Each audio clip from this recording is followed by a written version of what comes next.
మొక్క కంచెగానో అలంకరణగానో వాడే ప్లాంట్ అదే బ్రహ్మజముడు. బ్రహ్మజముడు మొక్క సంగతి చాలా మందికి తెలియదు. అపార్ట్మెంట్ సంస్కృతి పెరిగాక దీన్నో అలంకరణ మొక్కగా వాడుతున్నారు. ఇది పల్లె ప్రాంతాల్లో కంచెల కోసం ఎక్కువగా వాడతారు.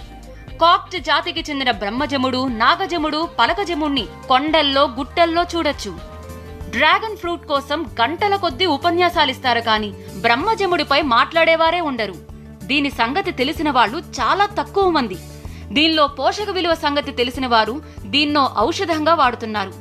నీరు తక్కువగా ఉన్న ప్రాంతాల్లోనూ ఈ బ్రహ్మజముడు విరివిగా కనిపిస్తుంది. పూర్వకాలంలో దీన్ని చాలా మంది ఆహారంగా తినేవారు.